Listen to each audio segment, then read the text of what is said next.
आ आ आई. Yes. ब ब बदक.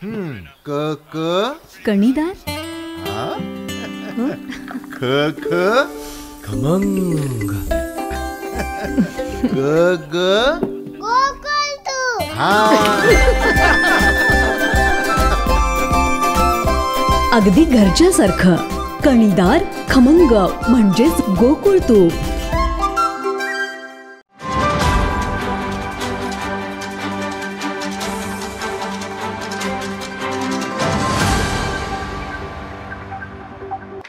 तुमचा आमदार हा प्रामाणिक आहे. मी कुणावर कशा पद्धतीची टीका करत नाही, कुणाबद्दल काही वाईट बोलत नाही. मी जे खरं आहे ते त्या ठिकाणी सांगत असतो. खोटं बोलायला आपल्याला काही जमत नाही.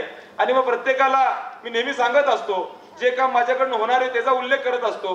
जे काम माझ्याकडे नाही होणार त्यांना मी समजावून सांगतो. हे का सांगतो? कारण तुमच्या जीवावर मी आमदार झालेलो आहे.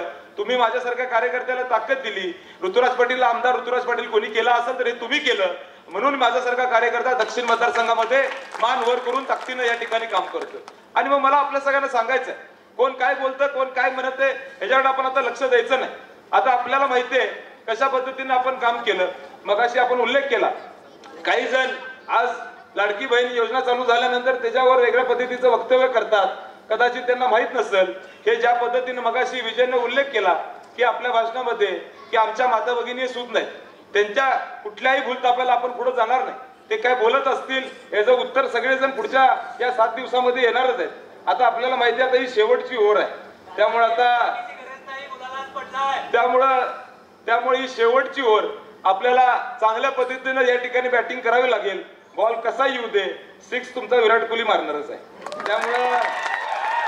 त्यामुळं तुम्ही काय काळजी करू नका. आपल्याला माहिती आहे बंटी साहेबांच्या नेतृत्वाखाली या राज्यामध्ये एक वेगळा इतिहास घडवण्याचं काम आपण करणार आहे.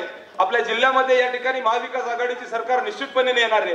आज ज्या पद्धतीनं ही पुढची मंडळी राज्य सरकारच्या माध्यमातून विविध घटकांच्या मध्ये सातत्यानं पुढाकार घेऊन वेगळ्या वेगळ्या दिशाभूल करायचा प्रयत्न करतात. आज आदरणीय उद्धवजी ठाकरे साहेबांचं पक्ष फोडायचं काम केलं, आदरणीय शरदचंद्रजी पवार साहेबांचं पक्ष फोडायचं काम केलं, काँग्रेस पक्ष फोडण्यामध्ये या ठिकाणी प्रयत्न सातत्याने त्यांची सुरू आहेत.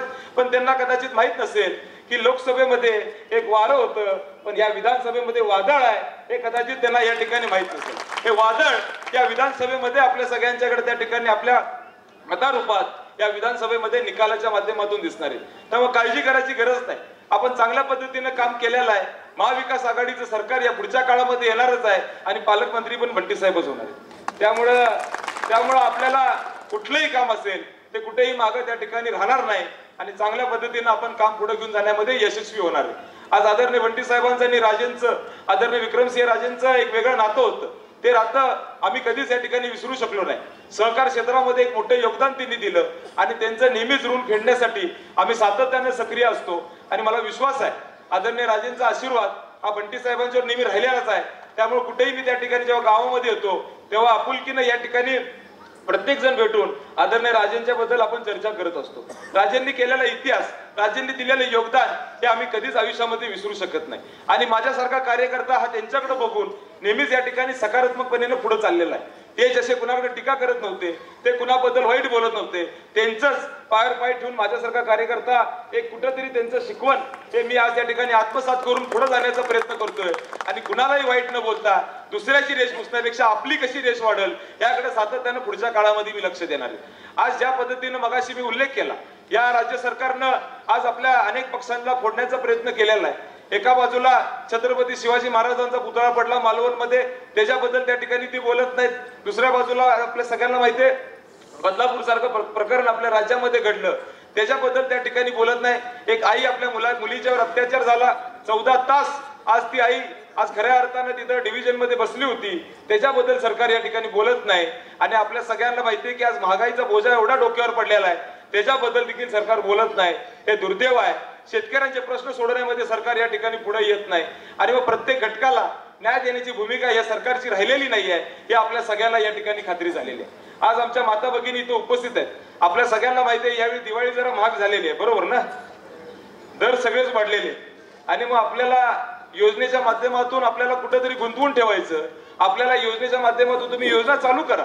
योजना चालू करण्याबद्दल कधीच आम्ही नाकारत नाही. मी प्रत्येक भाषणामध्ये सांगतोय की योजना चालू असली पाहिजे, योजनेबद्दल दुमत नाही, पण आपल्या सगळ्यांच्या माध्यमातून योजना जरी चालू झाली असेल तर दुसऱ्या बाजूला दहा म्हणजे खिशातनं 10 पटीनं आज पैसे काढण्याचा धंदा आज या काळामध्ये या ठिकाणी सरकारच्या माध्यमातून सुरू आहे.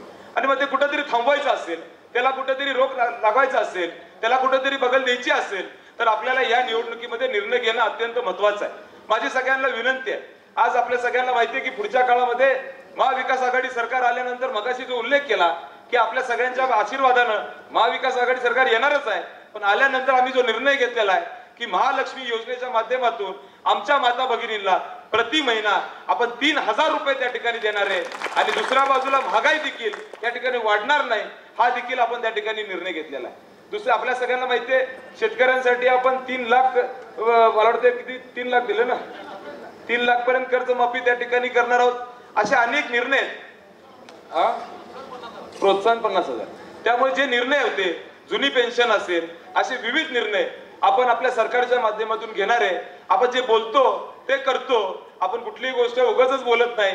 कर्नाटकामध्ये जे बोललो ते करून दाखवलं, तेलंगणामध्ये जे बोललो ते करून दाखवलं आणि मला विश्वास आहे की राज्यात आपल्या महाराष्ट्र राज्यामध्ये देखील तुमच्या आशीर्वादानं बंटी साहेब पुढच्या मंत्रिपदात चांगल्या मंत्रिपदावर जाणार आहेत. त्यामुळे काळजी करायची गरज नाही. जी मागणी आपली असणार आहे ती मागणी आज आदरणीय बंटी साहेब मंत्री नसताना करून दाखवतात, तर मंत्री झाल्यावर काय करून दाखवतील याचा देखील त्या ठिकाणी आपण विचार केला पाहिजे. आणि माझी विनंती आहे आपल्या सगळ्यांच्या आशीर्वादानं आता हे 7-8 दिवस राहिलेले आपल्याला कुठेही गाफील राहून चालणार नाही. आज आपल्याला माहिती आहे रात्रही वैरायची आहे, त्यामुळे आपल्याला काळजी घ्यावी लागेल. आज आपली इथं सभा जरी झाली असेल तर पुढचे 7-8 दिवस आता बॅट मी तुमच्याकडे देऊन चाललोय. आता पुढे मला बाकीच्या ठिकाणी बॅटिंग करावी लागेल, तर माझी बॅट तुमच्याकडे देऊन ठेवली म्हणजे तुम्हाला आता चांगल्या पद्धतीनं या ठिकाणी पुढच्या काळामध्ये एक चांगल्या पद्धतीनं या ठिकाणी प्रचार करावा लागेल.